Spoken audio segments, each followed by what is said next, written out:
The NATO summit is being described as a theater of the absurd as participants stake out delusional positions about the Ukraine conflict. Also, President Biden is taking heat for sending cluster musicians to the Kiev regime. Joining us to discuss this and more, we've got Dr. Gerald Horne. He's a professor of history at the University of Houston in Texas. He's an author, a historian, and a researcher. Dr. Horne, welcome back to the Critical Hour. Thank you for inviting me. Well, we've got big news. NATO has said that they've got a definite time, definite parameters for Ukraine joining NATO, and it is as follows. It's going to be complicated, so follow me, Dr. Horne. When allies agree and conditions are met. Dr. Gerald Horne, your thoughts on the NATO summit? Well, theater of the absurd is an appropriate term to affix to this escapade in Vilnius, Lithuania.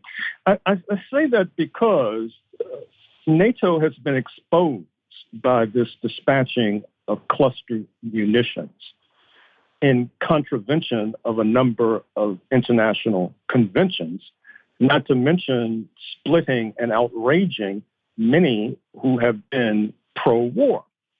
What I mean is that this dispatching of cluster munitions is an expression of the reality that NATO has been running out of bullets, believe it or not, out of artillery shells. And one of the reasons they've been running out of artillery shells is that NATO concentrates its budget disproportionately on these expensive high-ticket items, such as fighter jets, some of whom, by the way, have difficulty flying in the rain, that are produced by the merchants of war, such as Raytheon, which formerly had on its board the Pentagon chief Lloyd Austin, and Lockheed and Boeing and all the other pirates. And so why was NATO, besides lining the pockets of these thieves, concentrating on these high-ticket items?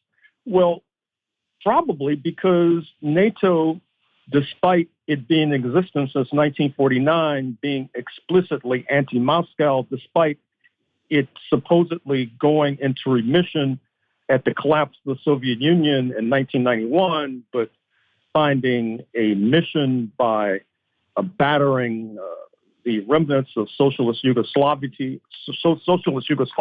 into submission, not to mention Afghanistan and Libya, to the point where a few years ago, French President Macron said that NATO was approaching brain death.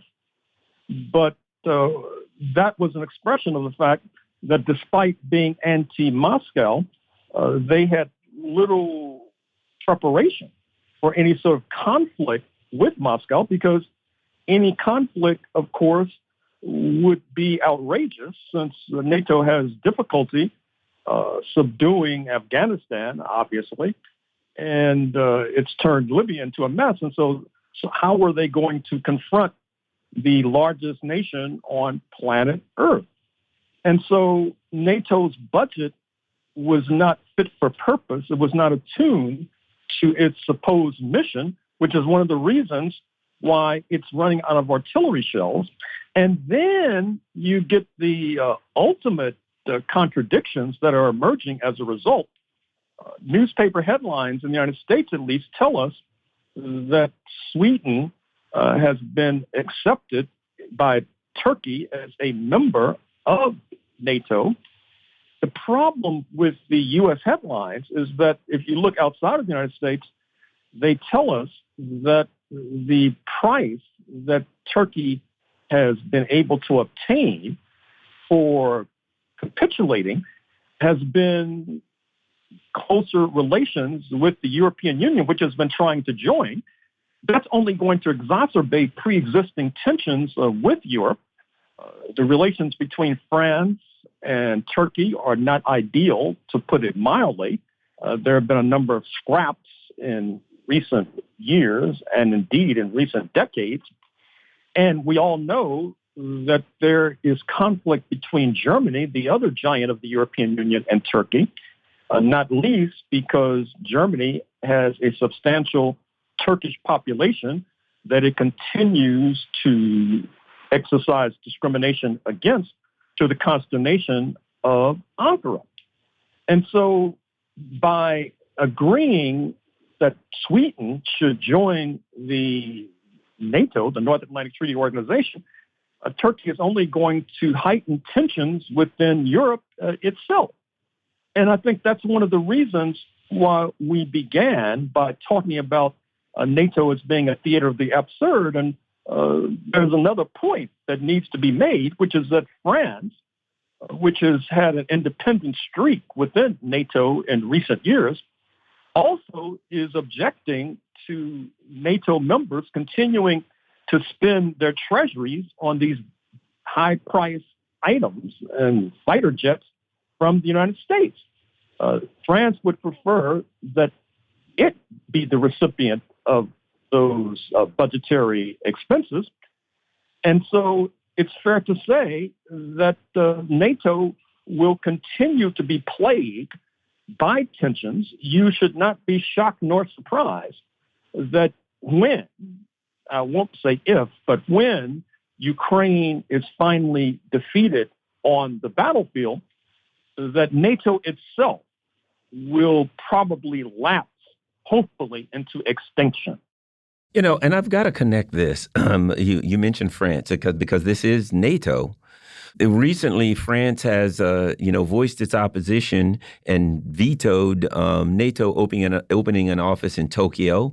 We've seen that former Australian Prime Minister Paul Keating has come out and basically referred to NATO as a poison, and basically used the metaphor of the Asian countries inviting a plague into their homes to bring NATO there.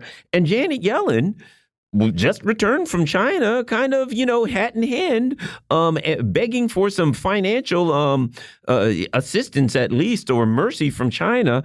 What's happening with this whole NATO trying to move to Asia? That seems to be a bit of a debacle along with what's going on in Ukraine, Dr. Horne.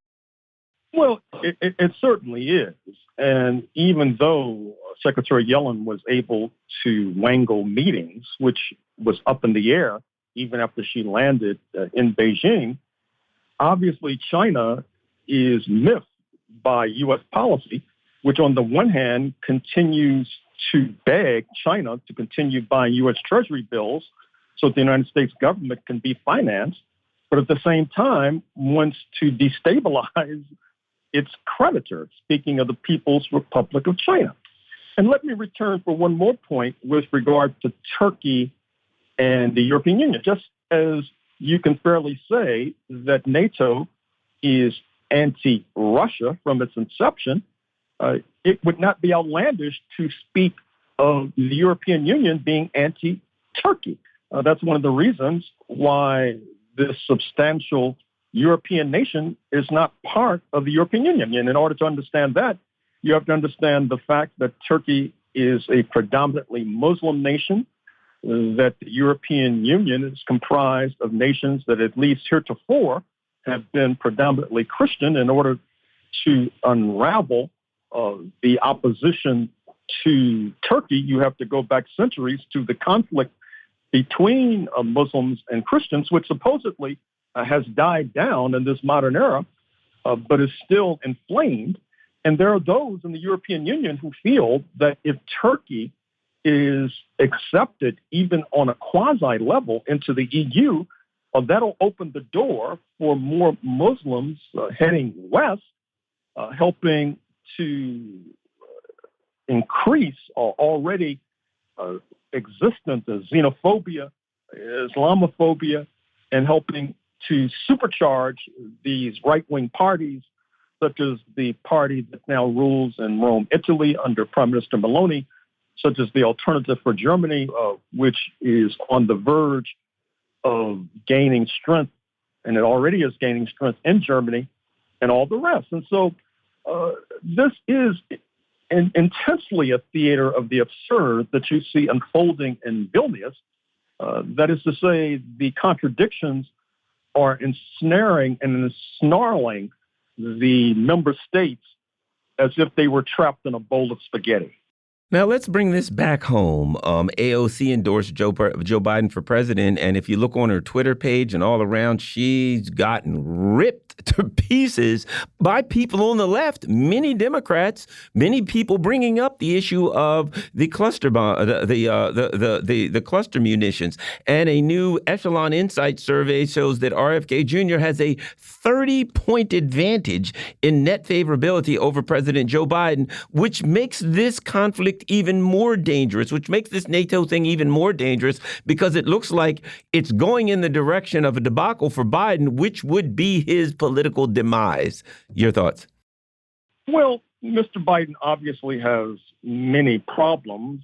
His wastrel son, Hunter, not least, once this investigation into how cocaine found its way into the West Wing, I think that the problems of Hunter Biden likely are escalating forthwith.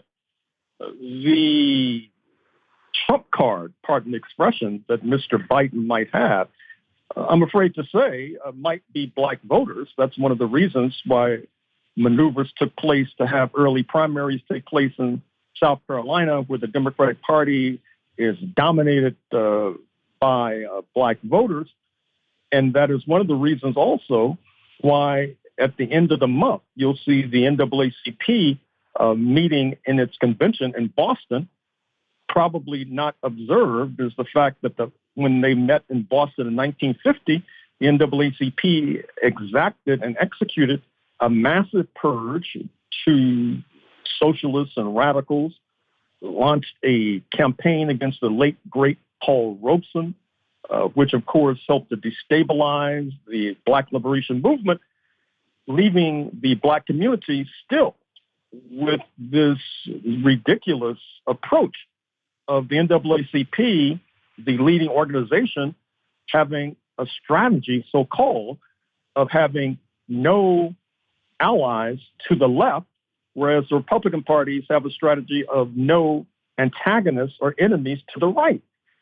This helps to explain why there is always and perpetually a lurch towards war and conflict by the United States of America, because the Black community, per the NAACP, has basically abdicated its role as a watchdog of peace.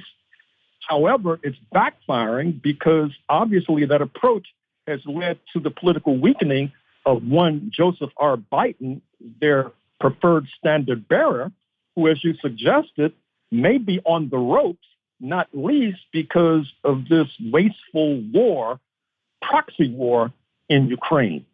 And one more minute left. How does Cornel West affect that dynamic with black voters? We got about a minute and a half.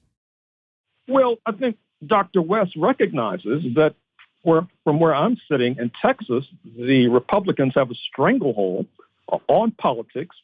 The presidential race is not one race. You can win the most votes and still lose, as Hillary Rodham Clinton could tell you. It's 50-plus races. And so why shouldn't Cornel West try to get on the ballot in Texas?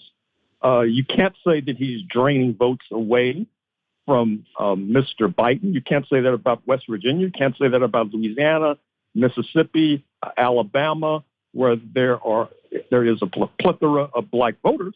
And so Cornel West, I think, is well within his rights, and in fact is duty-bound to try to alter the skewed political dynamics that have led this country to the brink of disaster. Well, I will say it is refreshing for me to hear someone with a revolutionary mindset in the conversation. We've been talking with Dr. Gerald Horne, professor of history at the University of Houston in Texas. He's an author, historian, researcher, and friend of the show.